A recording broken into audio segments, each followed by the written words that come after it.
You're listening to the Wrigleyville Nation podcast. Season ticket holders and lifelong fans with neighborhood ties discuss Cubs news and neighborhood happenings. Here's your hosts, Jeremy and Pat.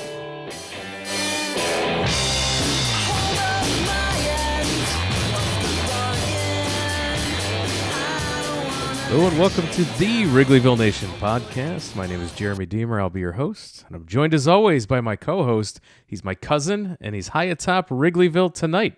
How's it going, Pat? Waiting for the rain to come that canceled the White Sox game for tonight. So far, nothing. It's raining a little bit. I drove home from Gibson's, where I did see Jerry Reinsdorf dining at the table next to me. I did drive past the White Sox ballpark. It was raining. I don't know if it was enough to call the game, but did you follow my instructions? I did not. Do you want to tell the people what your instructions were? I had texted Jeremy when he told me, "Hey, Jerry Reinsdorf's at the table next to mine." And Jeremy said, "I'm leaving now." I said, great timing. Stand up, and as you leave, is loud enough for everyone to hear anywhere near you. What did I say? I said to tell him, let me find it right here. You got nothing on Coach Ditka, as loud as you can. It's the non sequiturs that always get him. It always, yeah.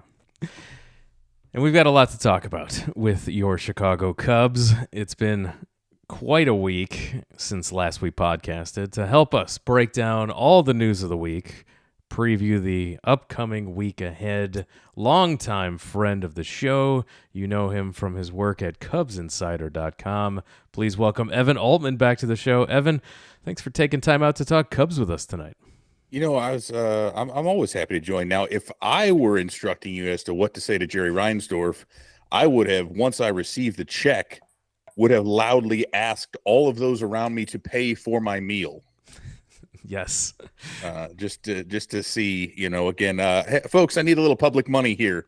I can pay for this on my own. I would just like for the rest of you to subsidize my meal, please. Thank you. Is this on the city or the state? Well, right. It just depends. Or just maybe ask the server if it's possible.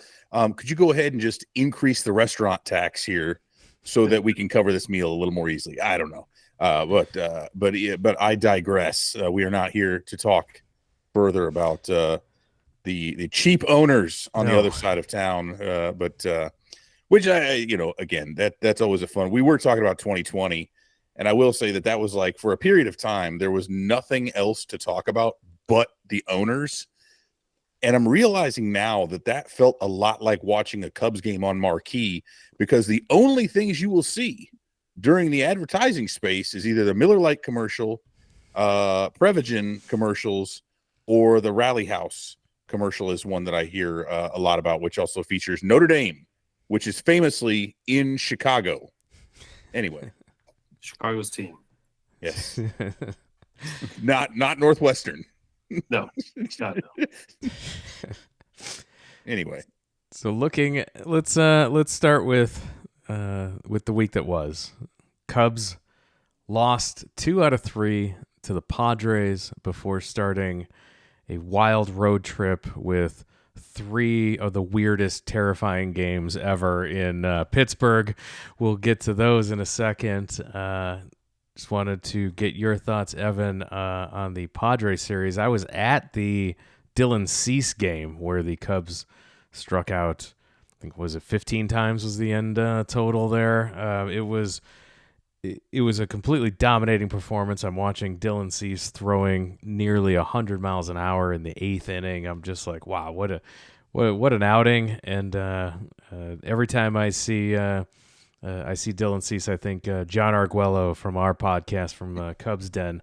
He was the first one to tell us about Dylan Cease and his potential greatness. And he pitched a gem against the Cubs it was a really nice day, beautiful day on that Wednesday day game, and 20,000 was the turnstile attendance, just over 20,000. Yeah, that sounds about right. That's one of those series, and the Cubs just don't. I mean, they didn't play well out in San Diego. They choked away that big lead out in San Diego earlier this season.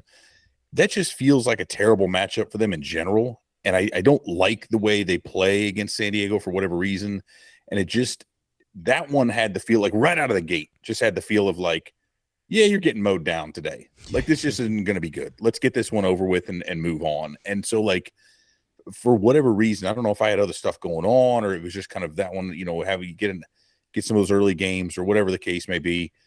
And there's certain series that you just sort of forget about. And that's like immediately for me was just like, until you had even mentioned that happened, that was a week ago. And I already forgot about it completely. I have no memory of that series whatsoever. They're such a weird team. They're a weird team, Pat. Every time the Cubs play them, it's just it's always weird, like Evan mentioned. Well, the fact that we're doing our 1984 retrospective just is further sort of salt on the wounds when it comes to the Padres. But yeah, maybe that's what it is. Like, there's just an immediate, as my formative baseball brain was coming into being, I realized that there's nothing good to come from the Cubs playing the Padres. And ever since then, I've just kind of blocked that out. It's like a traumatic memory from your past. And I just don't like to think about it, which is kind of fitting. So yeah, I honestly, I have no thoughts on that other than like, have we passed the statute of limitations about being upset over the Cease trade? Or are we still able to kind of be mad that like the Cubs, potentially both sides of town may end up not having the best of Dylan Cease, which yes, I guess is kind of funny. Both Chicago teams lost the Dylan Cease trade. Yeah, look, the Cubs though at least knew what they were doing. We'll see if the White Sox do or not. The Cubs made a conscious decision before the deadline actually to get a pitcher to help them in the stretch. They got Quintana.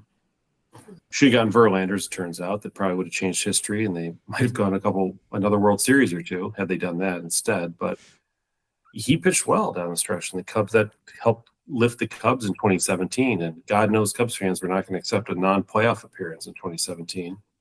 And it helped get them to the National League Championship Series, which in any other Chicago Cubs run in the last 70 years would have in and of itself been the talk of the town. So I feel like the Cubs got what they got and knew what they're giving up. They've made much worse deals since then, I think. Correct. In terms of giving things up for nothing, right? I mean, they give them up for nothing. You Darvish deal, the same series against those Padres. Yeah. Or the Kyle Schwarber cutting, which still bugs me. But anyway, as far as the White Sox are concerned, who knows what they're doing with that. I guess the rebuilding. I mean, they look their team. I had the misfortune of going to one of their games, and their lineup looks like some of that. Remember the movie The Replacements? It was a really bad football movie. Oh, yeah, Keanu. Yeah, Keanu Reeves and Gene Hackman, maybe. Yeah. Who later in an interview said, "I just did that one for the money." Anyway, their lineup looks like that. It's just a lot of retread guys, and the Cubs. I guess the Cubs had some retreads during their sort of, I don't call it rebuild, whatever Jed calls it, this last stretch where they were bad. But it didn't seem this bad in terms of just being a terrible team with the worst record in baseball and having 6 guys in your lineup over the age of 33 seems, particularly rough, I think. So we'll see how the Dylan Cease trade works for them, although clearly he was not going to be the difference in that this year, right? No. The Padres, and who knows, will the Padres have gotten a deal on this? It certainly seems like it. He's pitching really well. The prospects they gave up, we'll see how they pan out in 3 years probably. But for now, anyway, lucky them. Would have been nice if the Cubs could have swung a deal for a quality pitcher.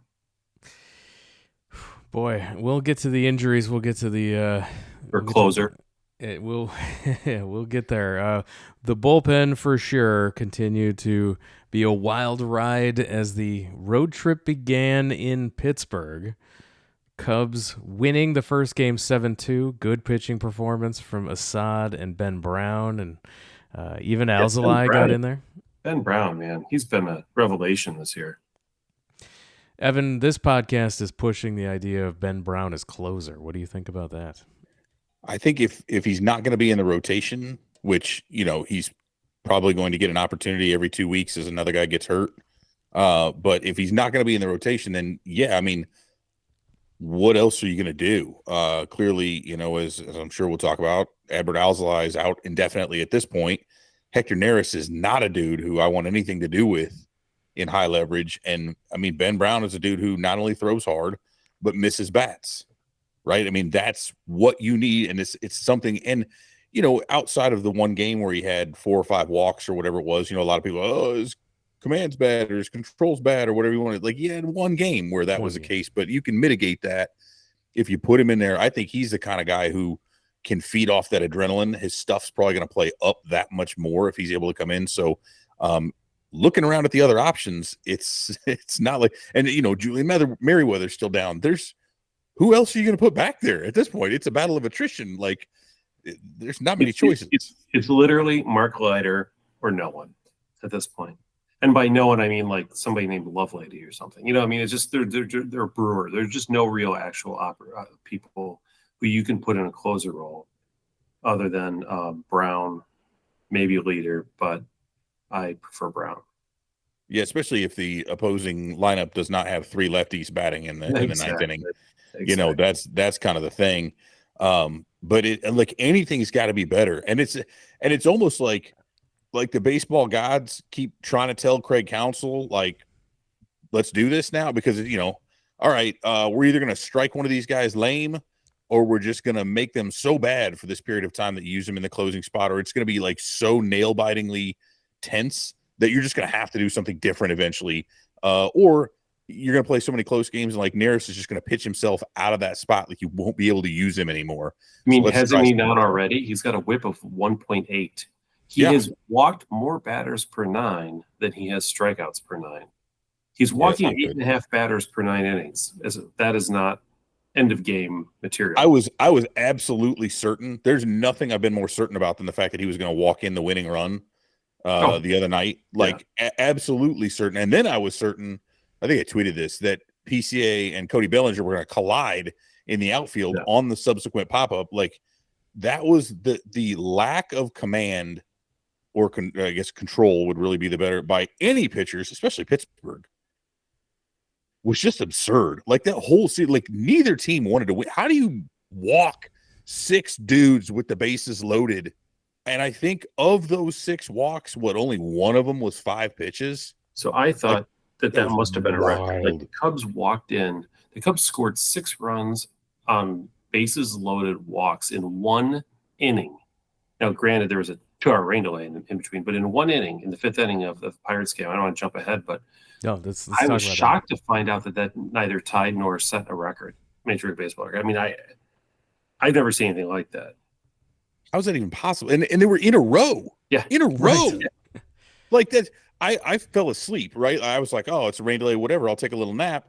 When I woke up, the Cubs are up 8-6. And I'm like, oh, holy crap, 2 more walks. Are you kidding? Like, at what point do you just, like, again, I make fun of the baseball dads who are like, just throw strikes to the little kid. But I'm like, at some point, like, what is there left to do? Like, they're not swinging.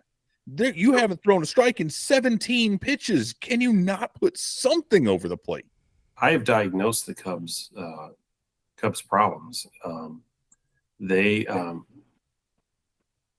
have struggled hitting, playing defense, and late inning relief. Other than that, it's been great. The Cubs starting pitching right now to date, knock on wood, and this is not going to continue, sadly, has been the most dominant Cubs starting pitching to start a season in my lifetime. They have 4 pitchers with ERAs under 1 or under 2. I'm sorry, in the ones. And I'm like 108, 170, 113, 159. I mean, that's incredible. And that's not 0.96 now. Yeah, 0.96 now, right? And that's not even including Justin Steele, who's only pitched 3 games, right? And other than Hendricks, every pitcher, almost every start, has been absolutely lights out. And that is the reason, and that is the sole reason that the Cubs are sitting here in almost the middle of May now with a record of 24-18, 6 games above 500, is because they have had the most dominant starting pitching of a lifetime, right? Something's going to give. And when they start giving up a couple runs a game, which is not, 3 runs a game, for example, which is not, a crazy thing. They really need to have corrected several of those other categories, or they're going to just, if the starting pitching were to falter, I could see this team going on a 7-game skid easily, given the issues they're having in other areas, on top of the fact that they seem to be injured constantly everywhere. So it's great that they're 6 games over 500. It's fantastic that they've had this dominant pitching, but they got to pick it up in some of these other areas, because this is not how baseball works. You don't have 4 or 5 pitchers who have ERAs under 2 for an entire season. This is not the 1968, season, the Orioles or the Cardinals or whatever. You're going to have to lower the mound at Wrigley Field. Yes. Yeah. The story continues to be injuries for this team, like you mentioned. We'll get to some of them as we talk about these games here, but we talk about this wild game on Saturday. The Cubs do lose 10-9, but the big story, all eyes were on the debut of Paul Skeens, the former first overall draft pick for the Pittsburgh Pirates. Skeens making his debut. Was this this had big Mark Pryor vibes for me when I was watching I had this. Strasburg vibes when I saw it. Yeah, that's also a good comp there. A lot of this was hype. A lot of hype here, and he looked he looked pretty good. I'm watching him pitch, and I'm just thinking, oh my gosh! Like I started thinking about Strasburg, and I'm like, how soon till this guy blows his arm out? Hopefully, that's a violent. Looks rough. How good can you be, though, if Nico Horner takes you a yard? And Miles Mastrobuoni his first hit of the season against you. Yeah. So I was getting strong Travis Kelce vibes, because of the whole Livy Dunn thing. Sure. Being like half the people. Although, so you talked about there being beautiful weather in Chicago and only about 20,000 showed up. Did you notice the very vast difference in the number of people who were there for Saturday's game versus Friday and Sunday? Like, they were there to see Skeens, and I get it, and that's cool. But like, he's a draw for sure. The Pirates can do that. Like, they've got this beautiful ballpark. It's just an incredible place. It's great weather. Other than the 2-hour rain delay, I guess. But that was during the Skeens start. But the previous game, that Jared Jones, who's out there, is another rookie who they've got throwing close to 100 with a nasty slider and all kinds of stuff. And the place was not even half full, maybe, for that. And then a Sunday afternoon game, like a Sunday game in the division. It's so sad to see, but it is at least nice to know that for the next 2 or 3 years before they end up, his getting him to arbitration, having to pay him, and then they trade him to the Yankees, at least every 5th day, they can sell the place out with Skeens throwing 102. And keep in mind, those 16,000 fans they had on Friday and 18,000 on Sunday, that included several thousand Cubs fans too. Oh yeah. If they've been playing the Mariners or the Devil Rays or the Rays, it would have been even lower. So yeah, you're right. It is nice for them to have something to be excited about on days when he pitches. Remember when Strasburg started with the Nationals? They were pretty bad too. That's how you get really good pitchers. You suck, right? And then it affords you the ability to draft them high in the draft. But yeah, it's going to be a phenomenon for a while, I think. It's Strasburg was really like the first guy, right, to be like the huge velo from a starter, at least, right? Like, that's the first one I remember was him in college, routinely hitting triple digits and everybody being wild about it. And since then we've started to see more and more of that coming up, whether it's through college or even guys in high school who are throwing upper 9s, and you're going to see more of that come up.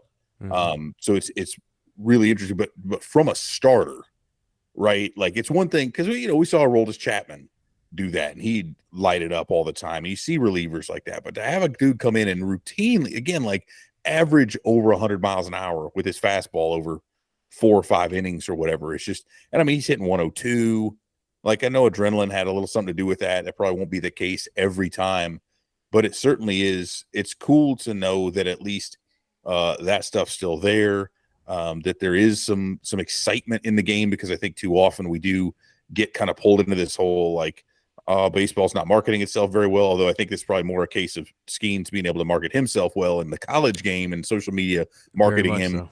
versus MLB. So like they still don't really get out of their own way with their product, but it was cool. And then again, it turned into such disappointment, because although I did enjoy that the Pirates social media team tweeted out his line before it was actually final, because he got those 2 extra runs tacked on once everybody started walking in the dudes that he had allowed hits to.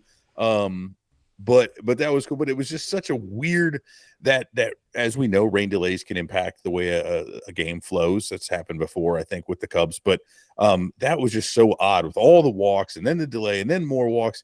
And then again, the Cubs bullpen manages to hose the whole thing up so badly. If your opponent walks in 6 of your runs for you as a gift, you really should win that game. Yeah, Cubs I would say that's fair. Yeah, Cubs do not do that. Unless it's like 8U rec ball. Right. Where both teams are walking in Yes. 7 or 8 runs. But yeah, that was like I said, the Pirates gave them the game. Just like, here, we don't want it. Here, you take it. And We're not no. going to give you a chance to win the game. We're going to win it for you by not throwing the ball anywhere near the strike zone. Yeah, like you don't even have to swing. No. You're still going to win. Like I'm going to make this really easy for you. And the Cubs are like, no, we're good. We don't want to sweep this series. Here you go. And I got to say that loss put a lot of pressure on them, because after losing 2 out of 3 to San Diego, now they're 1-1. Now they're looking at 2-3 on the week, and you're like, oh my gosh, are we going to get beat by Pittsburgh and have a 2-4 week? This would be god awful. And boy, if there weren't like 12 times on Sunday it's a real shame, because Sunday was Mother's Day, and yet it was the longest game of the year, it felt like. And I felt bad for my mom, because I couldn't pay as much attention to her as I wanted to, because my dad and I had to finish watching the game, which went on and on and on. And as much as I was frustrated that they lost the Saturday game, the Sunday game felt like almost like a gift, I guess. I don't know. Like, I was shocked. Even when the Cubs in the 10th inning, right, tie game, stupid ghost runner on second, Bellinger gets a leadoff base hit, scores the run. Cubs now have a lead. It's like 3-2. But Bellinger inexplicably rounds first base and goes halfway to second, and they catch him in a rundown, and they throw him out. I turned to my dad and I said, well, we're going to lose now, because 1 run means nothing in the 10th inning under the new rules. That's nothing at all. And how for your veteran player, you're really the veteran player in your team, to make a mental error like that was really disappointing. And then of course the Cubs went ahead and scored a ton more runs, because Aroldis Chapman just completely devolved. I had Game 7 thoughts in my head on that one when he went into a spiral there. But even so, the Cubs come out of that with 3 runs, and it's 5-2. And I again turned to my dad. I'm like, we needed that Bellinger run. We needed that 6th run. He's like, well, 5-2. And sure enough, when we're like, well, who are they going to bring in the bottom of the 10th? What were you thinking? I was like, well, Wisniewski hasn't pitched in 2 days. I guess they got to go with Wisniewski, because everybody else pitched yesterday, or they've been sent to the minors, or they're on the IL. And when Albert Alzolay came out, what was it? What was the first honest thing that went through your mind? Were you like, oh, okay, well, at least it's 5-2, so this is a chance for him to kind of turn things around? Or were you like, oh my God, we're going to lose this game? Which was it? Both. Yeah. Like one immediately followed by the other. Like, God, please let him actually be able to do this with a 3-run lead. And then it's like, yeah, but, and sure enough, 2 pitches in, and it's but. When Connor Joe hits the home run, and all of a sudden it's now a 1-run game. And then the next batter, Alzolay walks, right? Mm-hmm. Was that the guy from Chicago, from the suburbs, right? Sawinski. So yeah, a guy who was hitting like 180 or something on the season, walks him. And now you've got a man on first, still nobody out, and it's a 1-run game. I was just like, I can't believe this is happening. Why? how is this happening? And I thought for sure at that point, the Cubs were toast, just like you felt the Cubs were toast just a couple days before when Hector Neris gave it a go, and you remember when the Cubs, and he loaded up the bases and was it a 3-1 count or something? Yeah, and managed to somehow get out of it and help the Cubs win the game. I mean, it was. I don't know, Jeremy, if you saw the Sunday game, but I was stunned that the Cubs did not lose that game. I had the exact same. All three of us had the exact same feelings as we watched this ninth unfold, and it turns out following that game, that's when Alzolay had the forearm issue. It's a right forearm strain, and he's on the 15-day IL. Jose Cuas was recalled from AAA, and Alzolay is the 14th Cub to spend time on the injured list this season. Well, I think even as the game was unfolding in the 10th, at least on Twitter, the choice most fans had was they either have to put him on the Phantom IL or cut him. So Phantom IL it is. And maybe it's a real IL. Who knows? They're saying his elbow. They said he felt elbow pain, which is generally not like if it had stayed with just forearm strain like that. That seems to be the injury du jour for pitchers. Kyle Hendricks saying a couple weeks off and clear my head. And I mean that's what Jordan Wicks had the although that's I think more realistic. Steele was down with a forearm strain, and a lot of times like that used to be the thing that it was kind of a precursor or could be for elbow issues. But the fact that they're doing imaging on it and that counsel said it's considered like that part scares me. When you start saying he felt pain in his elbow. Yeah. For a guy who has had a lot of injuries, I'm certainly not suggesting that he made it up or they made it up. I'm just saying that had he not gotten hurt, they would have had to make it up. Oh, and everybody, and that was my thing is that the moment that hit and the news came out on Monday, like every response, probably 99% of the responses were, some form of the wink. At first, it was like the wink. Like, oh yeah, we gotcha. And then as the news, the details started to emerge, it's like, oh man, that could be bad. Which then I started thinking about it, though. I'm like, okay, that's not something that just happened on that. Like, this is a guy who we've all been talking about. Like, something isn't right. He's talked about how the feel for his slider isn't there. His slider's been awful. I honestly thought it was mental. I thought he was just not. He just. I thought it was a mental block rather than physical. Yeah, maybe both. Right. Yeah. I mean, who knows? And how much of it is like, well, I can't admit that this is hurt. I can push through this. It's not that bad. And, you get a ticking time bomb in there. So I'm hopeful that it is one of those things. And who knows, maybe it's psychosomatic. And it's like, right. Sure. Man, maybe something's wrong with my elbow. Let's go get this checked out just to be sure. And hopefully it's not. Joe just took me yard. I better have this thing checked out. That's what it comes down to. But this dude really. On the plus side, though, in that very same game, we saw Kyle Hendricks come back from the IL, pitching against one of the worst hitting teams against right-handed pitchers in the history of baseball. And he went 5 innings, gave up 1 run, struck out 5. I think there were 6 base runners. So very, very John Lester-esque pedestrian, got through 5 and 1 run. Didn't hurt us, did what he needed to do. We didn't really expect much more than 5 innings out from him after being on the IL for a couple of weeks, but you have to be happy about that. But I don't think it's dispositive of the future. I think it just shows like I think that the theory was if he got rocked in this game, he's done, right? Given how poorly the Pirates have hit against right-handed pitchers, but the fact that he didn't pitch poorly leaves open the possibility that he can turn things around. But it doesn't necessarily guarantee that he will. He just lives to fight another day, I guess, is sort of how I look at this. He's my old car that like the check engine light would come on and I would just like park it for a while, turn it off, go inside and hope that the next time I turned it on, the light would be off. And sometimes it would be. And so I could still drive it for a while without actually having to take it in and do anything about it, That's how I feel about my right knee. Yeah. So.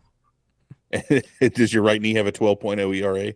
I guess Hendricks is down under. He's down under 11 now. Yeah, 10.04 at this point. Yeah, awesome. But leaving that aside, Jeremy, which was more surprising to you this week? There were 2 very troubling things I thought this week. besides the fact that our catchers still can't hit. So here are the two most troubling things to me. It's not Alzolay, believe it or not. It's either that Dansby Swanson allegedly has been injured for 2 weeks and has been, I guess, trying to gut through it and playing poorly as a result. And they finally put him on the IL and didn't wait. The second one that was, I don't know if this is more or less troubling, said Ian Happ looks like he should go on the IL, is that dude can no longer hit at all. Like, he can walk, but he can't hit. And they signed him to a 3-year extension. The one guy they signed to a 3-year extension, right, at 21 million a year, and he looks like he's 40 years old.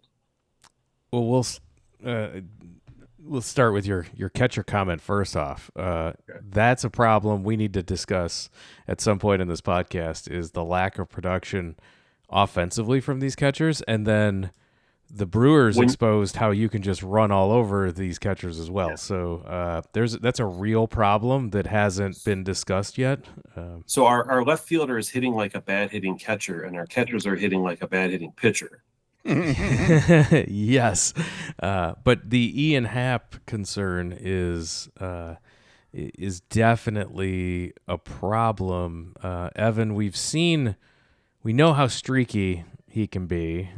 We've seen Ian Happ come out of these types of streaks before, but the slump in this streak over these 40 games is like nothing we've seen before statistically from Ian Happ. How concerned should we be? Because I'm concerned that I don't know if it's time off or something, but I'm concerned with what we're seeing right now. Yeah, I mean, it's the troublesome part is like the power never really developed like anybody thought it was going to. She seemed to show much more of it early on. That hasn't come around. So now you're like, okay, well, you've just got to hit for a high enough average and get on base enough to make up for it. That's not happening. And especially if he's moving around to the right side, and it just looks like, I mean, he's kind of like a Nick Madrigal overall on that side, because it's just like weak ground balls. I mean, you just feel like the guy is going to be in the makings for a double play every time he's up on the right side. I mean, he's just like hammering down on the ball. When he came up in the ninth tonight in tonight's game, did you feel? I felt like this was tailor-made for a double play right away. And they were even talking about it. They were talking about his swing plane being different over there, and I'm just thinking, there's a certain point at which I know there's a lot of pride involved in switch hitting. That's something that not a lot of people do. I totally get it, but there may be a time when you've got to take, and whether that's through the IL, whether that's just through an off season and spring training, of saying, you know what, something here is not working as well. I just got to become a left-handed batter straight up, unless I just want to be a platoon guy. That sounds like an off-season adjustment to me. Yeah, it's not really something you can do easily unless you're Ben Zobrist and you're doing it because you have a wrist injury and you can't swing from the one side, and again, who knows? Because you mentioned Dansby Swanson playing through it. We talked about Alzolay maybe pitching through some things. I do wonder, because Happ he doesn't look like he's moving as well, because his athleticism was such a big key to it too. And I don't even mean like bad reads or things like that. It just, something seems like he's like you said, it looks almost like he's older than what he should be. He's lost a step or something. I don't really get it. I'm a little confused. The only thing worse than his OPS plus, besides the catchers, of course, would be that of Dansby Swanson. And the only thing worse than Dansby Swanson's OPS plus is the thought of Nick Madrigal playing middle infield for the Cubs for another 2 weeks. Ooh.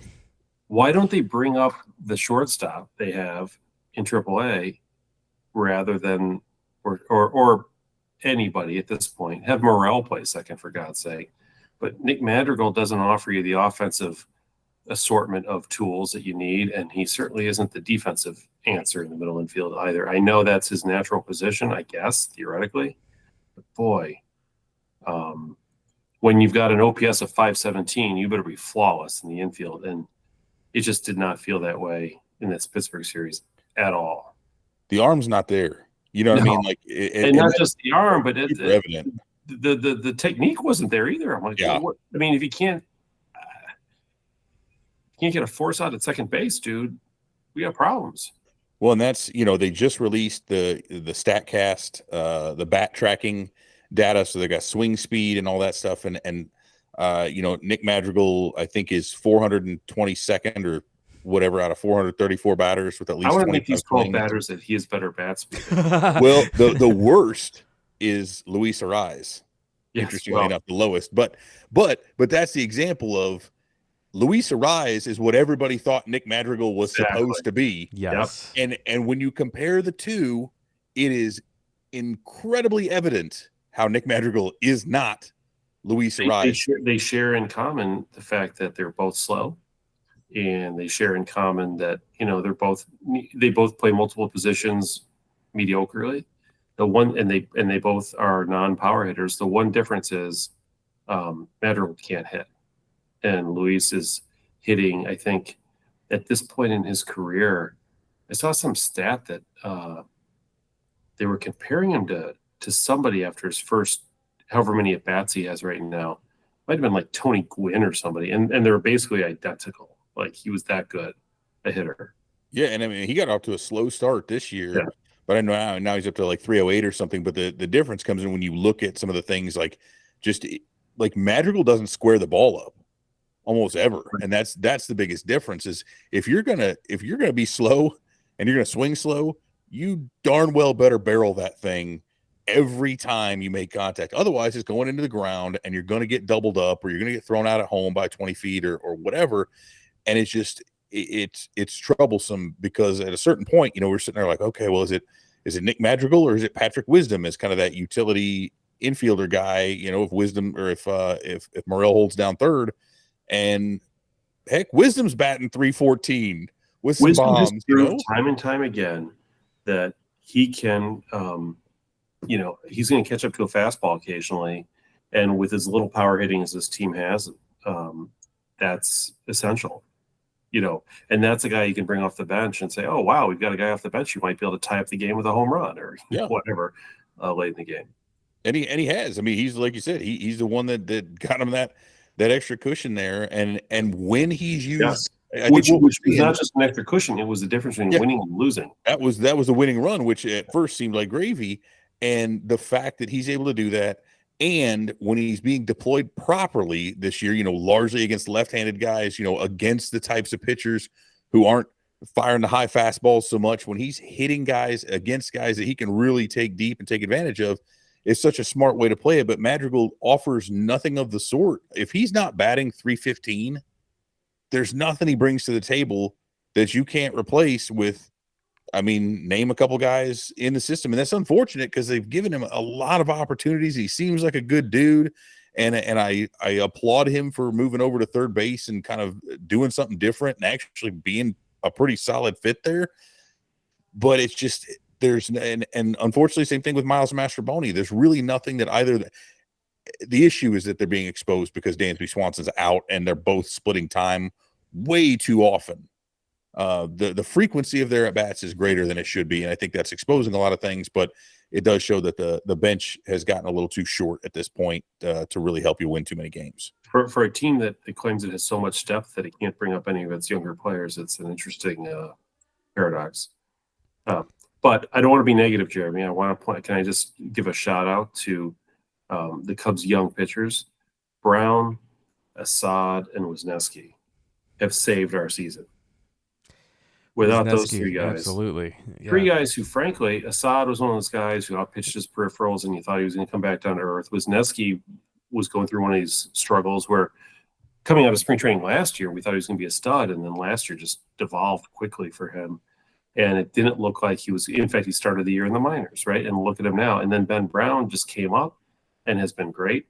And if Cade Horton can do that, cheap, young, quality starting pitching – or even closers or long relievers, any of it is such a commodity to have. So it gives you hope for the future, as does it's nice to see. I know we all enjoyed watching Michael Busch with the walk-off homer at Wrigley on that ninth inning against the Padres. That was fun to watch, right?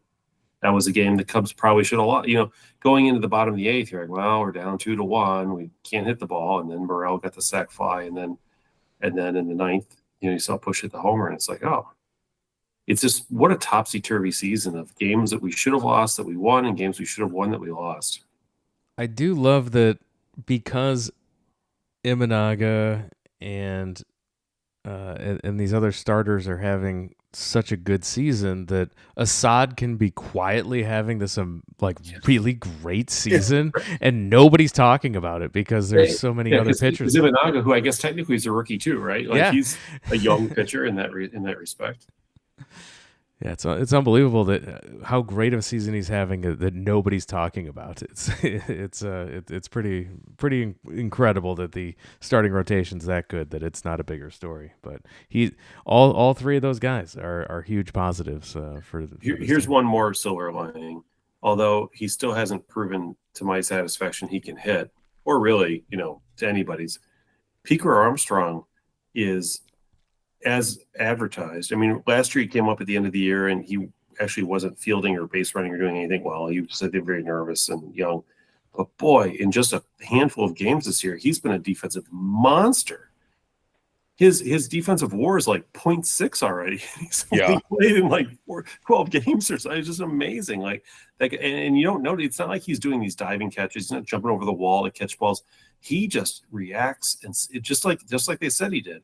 He moves before the pitch is thrown. He covers ground that we haven't seen a Cub center fielder cover in a long time, such that I would like to see Cody Bellinger play more first base because the rest of this infield desperately needs a first baseman who's a good defender. Let Burrell do some DHing or play third. Let Bush do some DHing maybe. But I'd like to get the defense shored up, and having Armstrong in center, if he can just hit halfway decently, would make a huge difference for this team. Yeah, there was a play, and I can't remember if that was that Sunday's game, and it was a fairly shallow fly, and off the bat you're thinking, oh, that could be trouble, and he comes in and makes what appears to be a routine play because, like you said, it was like as soon as the ball was hit, or even before, he's already charging in on the thing. Television doesn't do him justice. No, it doesn't. Go to the game at Wrigley and just train your eye on him. As soon as the ball's hit, you'll see he's already been in motion. You can tell he's been in motion, right? Yeah, it's really, really cool to watch, and I think that's the kind of thing, and that's where a lot was made of his offense, coming up, and I think some of that will continue to come around. But as I've said for a while, as long as he's just close to an average hitter, close, hit 250, couple of bombs, get on base a little bit. That's all you've got to do. Maybe. Yeah, because that's the defensive stopper. I mean, that's Jim Edmonds in his prime, without playing extra shallow just to make the highlight catch. That's the thing. The only problem is it doesn't work if your left fielder, your shortstop, and your catcher are all hitting little leaguers. I mean, it really makes it really shortens your lineup a lot, and I think that's the problem Council's having right now. Is I think he'd like to play Armstrong more, but I'm sure he feels pretty constrained when you've got Swanson / Madrigal, Gomes / Amaya, and Happ all in line at the same time. That's 4 dead spots, and it's hard to have 5. Happ was hitting 5th. And right now, after tonight, his OPS plus is 88, and his OPS is 651. Well, hey, he'd have been 3rd before Imanaga and Bellinger came back, so at least that knocked him down in the lineup. But Suzuki. Imanaga. Jeez, what am I saying? Because you need Imanaga to pitch every day now at this point because you can't give up more than 1 run. You can't even give up 1 run. Would you say 200 points of Happ's OPS is walks? It's got to be. People are going to stop walking him if he can't hit, though. That's going to be we'll see. He's just going to turn things around. The ultimate insult, right? When we're just going to throw you fastballs down the middle because we know you can't do anything with it. Yeah. And then week 7, it's time to, you have the early season slumps. I get it, but once you've played 20% of the season, you gotta over 20%, almost 25. It's time to turn it up a little bit. Yeah, and not look so bad. and not look so slow in your bat swing, you know, and not hit the ball so softly. I mean, that's part of the problem. It's not like, you know, you got Suzuki who's rocketing balls left and right at 100 miles an hour every time you look up, and they're all That's caught. been a bunch But of bad luck since he got back from the yeah, IL. but you know that you can live with because you realize that he's doing what he's supposed to, and that'll even out. Yep.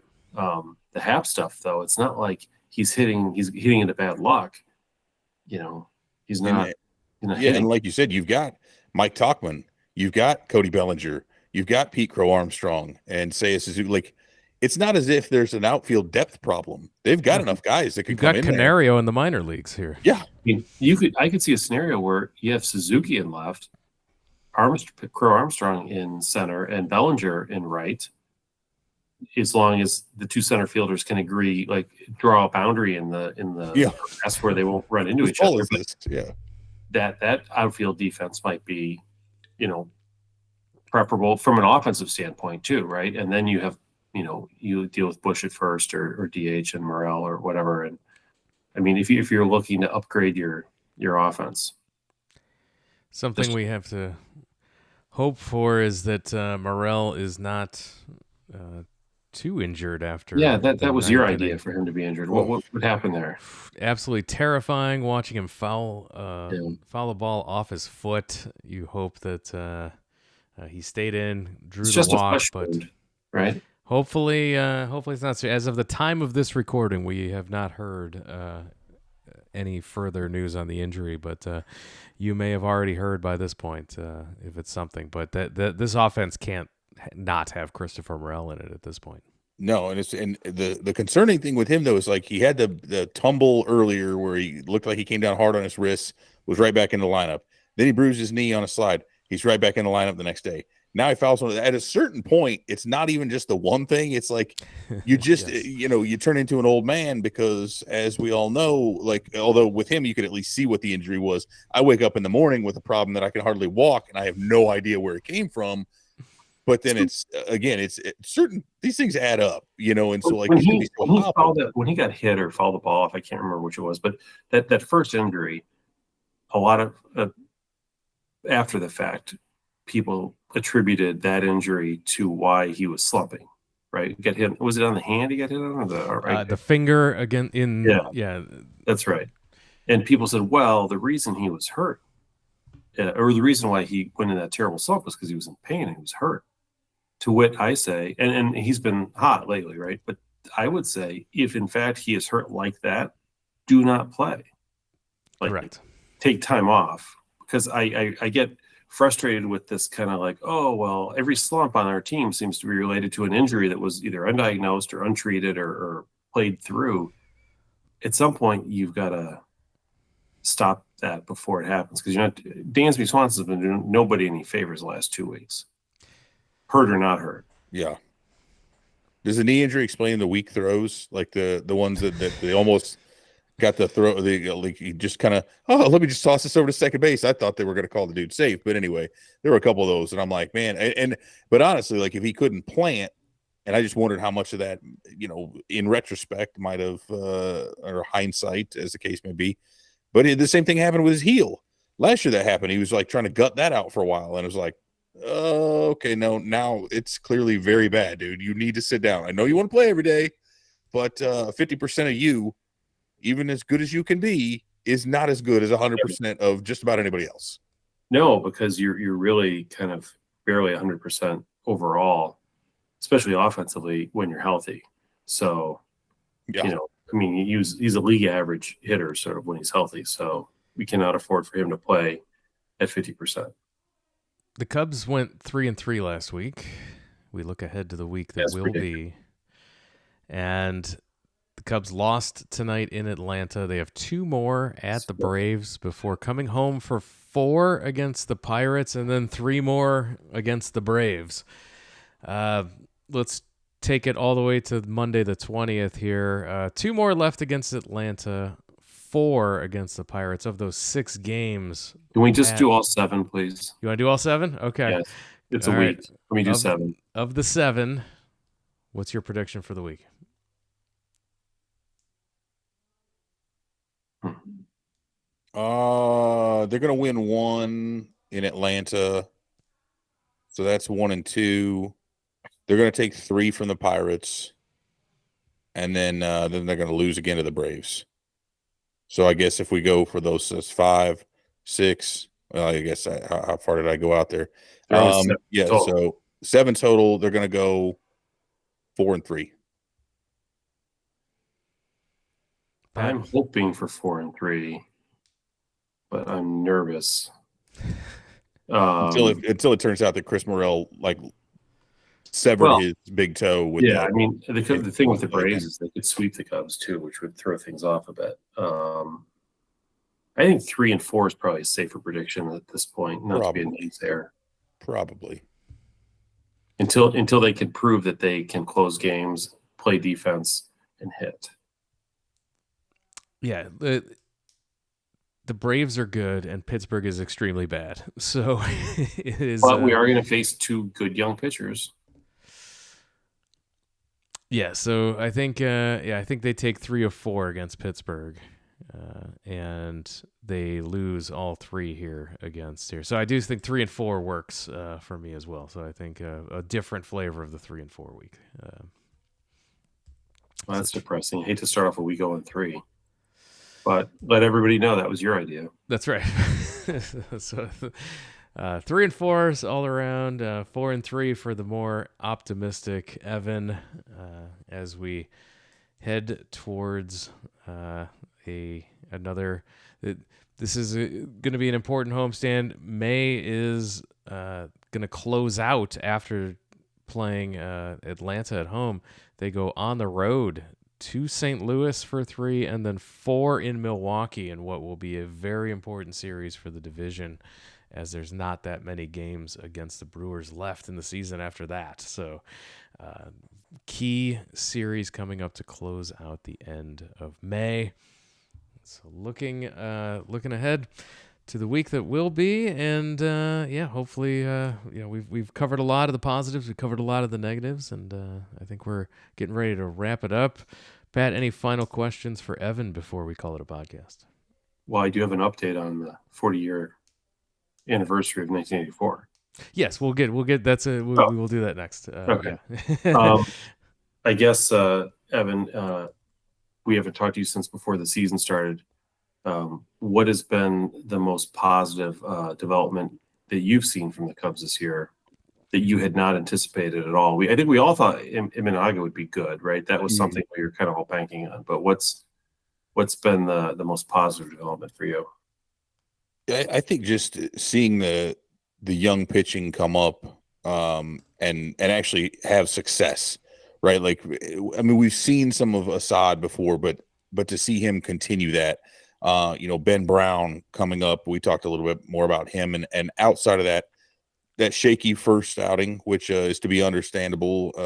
And I was there for that one in Arlington, and that was rough to sit through and watch, but ever since then, I think that's great. And just knowing that they've got more pitchers coming up, this feels, we talked about the White Sox, how at one point they had this vaunted farm system and pretty much none of it panned out, at least not across the way they thought it was going to. And it's starting to look like a lot of these guys are coming up, and whether or not they'll all be superstars, I don't think is really the issue. I think what we're talking about is seeing a bunch of these contributors coming up and for them hitting on guys to a fairly strong degree, right? And so I like pitchers, right? The pitchers have been like very good.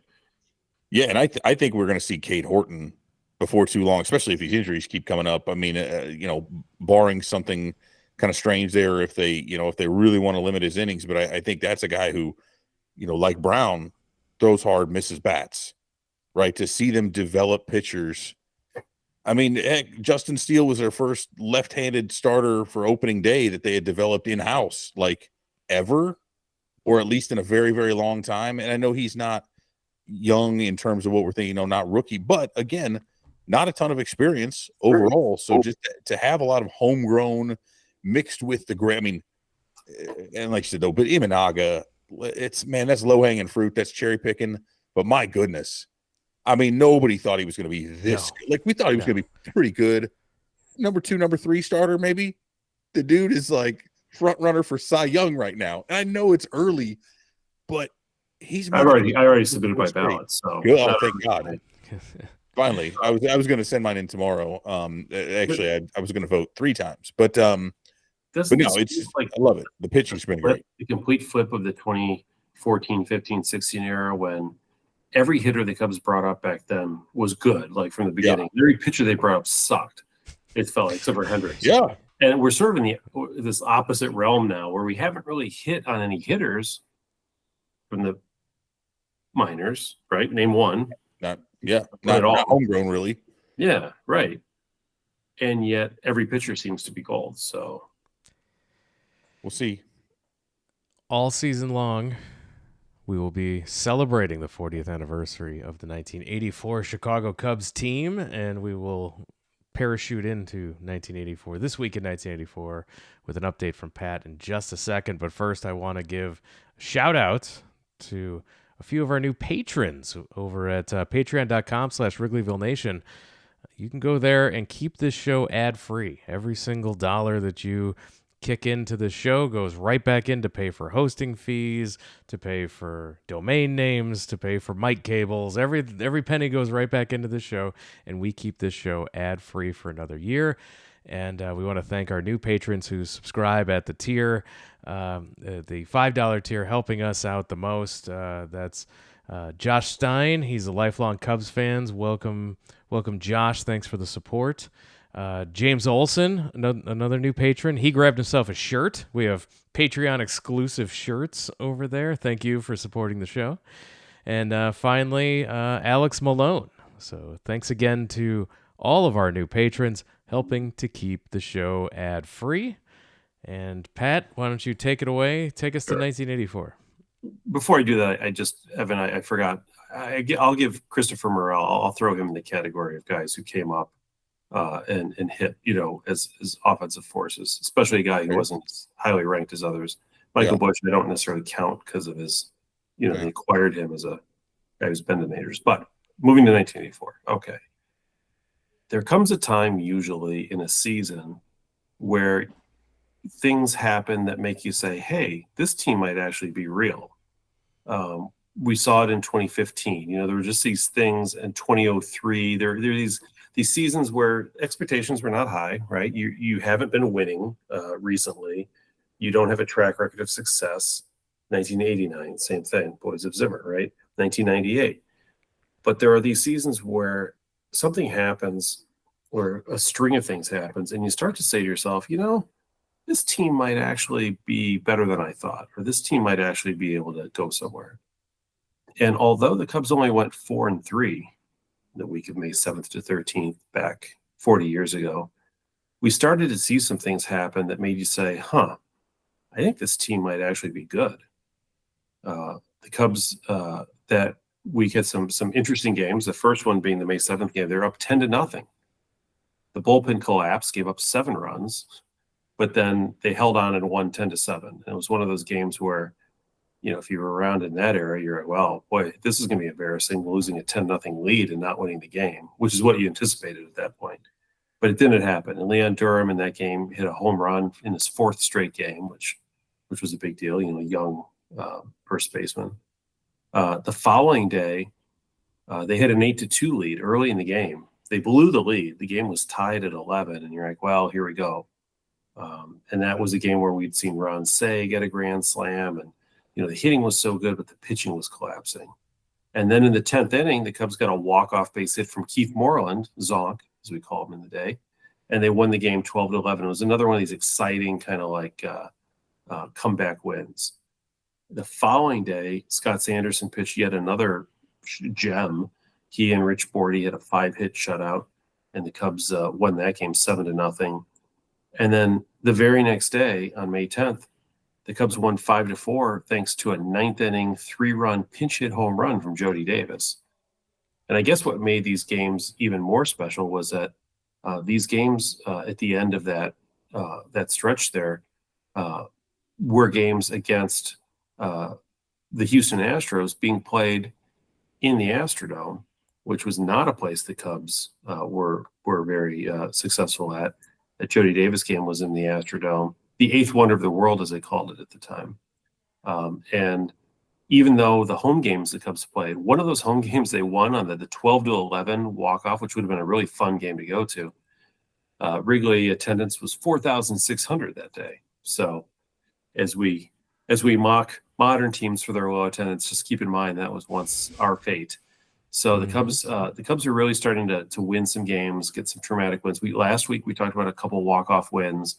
We're starting to see a lot of late inning, extra inning, ninth inning wins. I just wanted to touch on, I brought another original source document today. Last week I had the program. This week I have the 1984 Cubs media guide. Pat, where could people see the media guide you're holding up right now? Yeah, it's and of course the McDonald's ad on the back, right?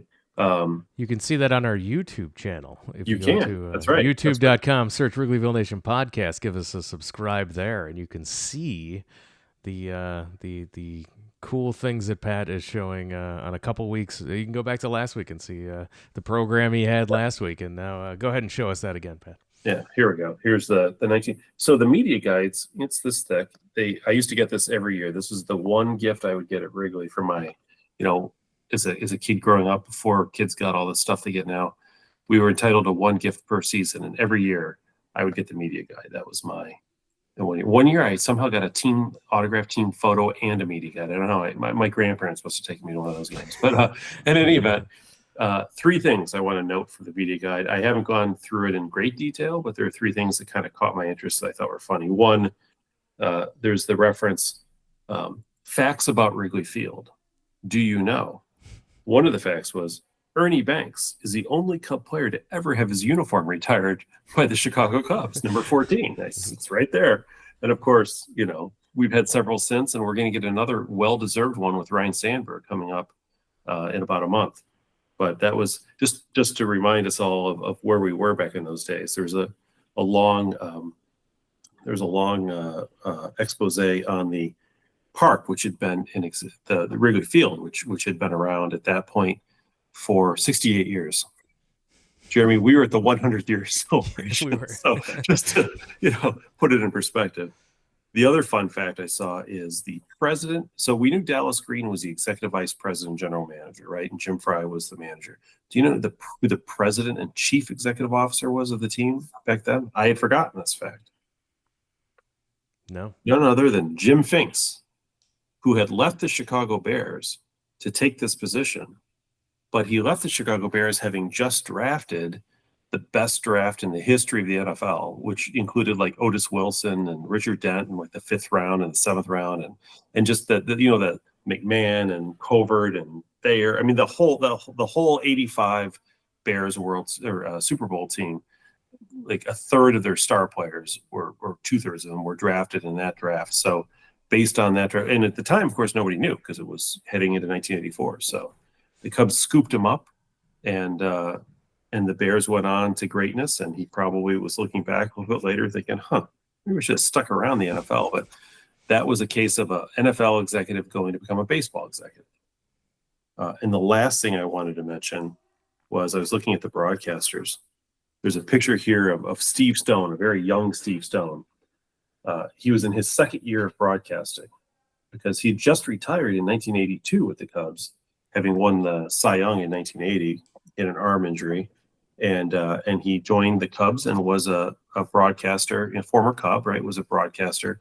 He was in year 2, partnered with this guy who was in his 3rd year as a Cubs broadcaster, a guy named Harry Carey, who had only, I think back, and obviously they had to start sometime, but I forgot that 84, they were basically almost a brand new team. They were in their infancy as a broadcasting pair.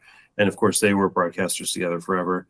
Then Milo Hamilton, whose guts I hate, or who I've never liked, was in his 8th season.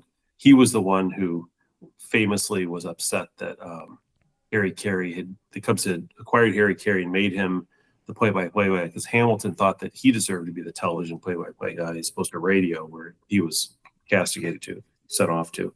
And he thought that was his job to lose. And when Jack Brickhouse retired, who was the play-by-play guy on WGN television, Milo was very upset. And keep in mind, back in those days, the Chicago Cubs television play-by-play jobs was one of the most sought-after jobs in America because the Cubs and the Braves were the two teams in all of baseball that had a superstation. So WGN was broadcast nationally on a lot of cable packages and over air, and as were the Braves, and nobody else. All other television was local. There wasn't a lot of national TV. The only TV was like there were two TV games. There were the Saturday afternoon games that were televised during the summer only, and then there was Monday Night Baseball, which was televised until football would start. So there were these small windows of national games. Everything else was local. So this was a big gig to get, and Harry Carey got it in his third season. The Cubs 1984 season would prove to be a memorable one. So that's it for 1984. Always a great time to check in on 1984. We're going to be doing that every single week this season, and so make sure you're following along, subscribe to the podcast, and with that, we're going to wrap up this week's episode.